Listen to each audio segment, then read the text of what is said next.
पतरस का दूसरा आम खत, पहला बाब। शमाउन पतरस की तरफ से, जो यीशु मसीह का बंदा और रसूल है,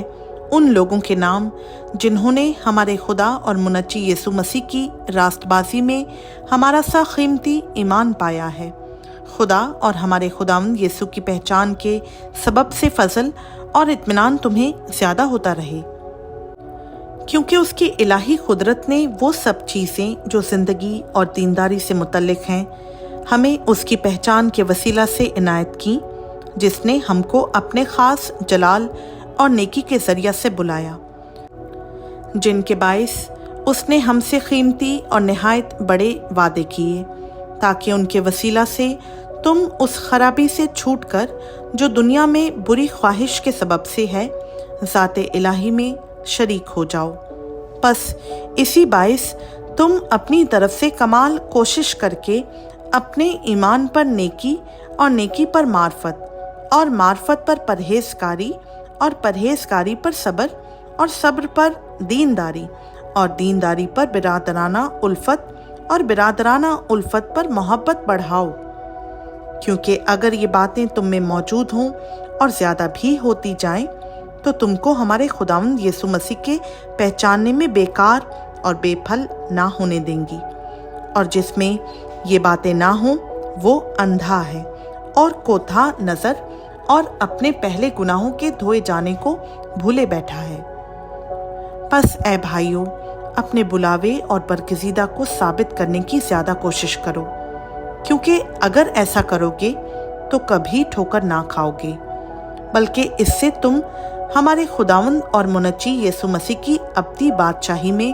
बड़ी इज्जत के साथ दाखिल किए जाओगे। इसलिए मैं तुम्हें ये बातें याद दिलाने को हमेशा मुस्तैद रहूँगा, अगरचा तुम उनसे वाकिफ़ और उस हक बात पर कायम हो जो तुम्हें हासिल है। और जब तक मैं इस खैमा में हूँ, तुम्हें याद दिलाकर उभारना अपने ऊपर वाजिब समझता हूँ, क्योंकि हमारे खुदावंद यीशु मसीह के बताने के मुआफिक मुझे मालूम है कि मेरे खैमा के गिराए जाने का वक्त जल्द आने वाला है। बस मैं ऐसी कोशिश करूँगा कि मेरे इंतकाल के बाद तुम इन बातों को हमेशा याद रख सको, क्योंकि जब हमने तुम्हें अपने खुदावंद यीशु मसीह की कुदरत और आमद से वाकिफ़ किया था, तो दगाबाजी की घड़ी हुई कहानियों की पैरवी नहीं की थी, बल्कि खुद उसकी अजमत को देखा था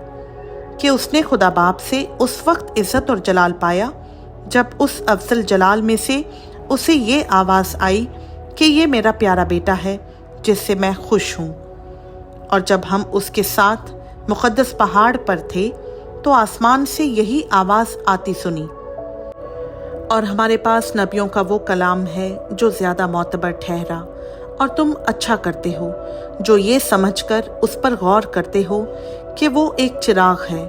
जो अंधेरी जगह में रोशनी बख्शता है, जब तक पौ ना फटे और सुबह का सितारा तुम्हारे दिलों में ना चमके। और पहले ये जान लो कि किताब मुक़द्दस की किसी नबूवत की बात की तावील किसी के ज़ाती इख्तियार पर मौकूफ़ नहीं, क्योंकि नबूवत की कोई बात आदमी की ख्वाहिश से कभी नहीं हुई, बल्कि आदमी रूहुल कुदस की तहरीक के सबब से खुदा की तरफ से बोलते थे। खुदावंद का पाक कलाम का पढ़ा, सुना, समझा और कबूल किया जाना हम सबों के लिए बाइस बरकत हो। आमीन।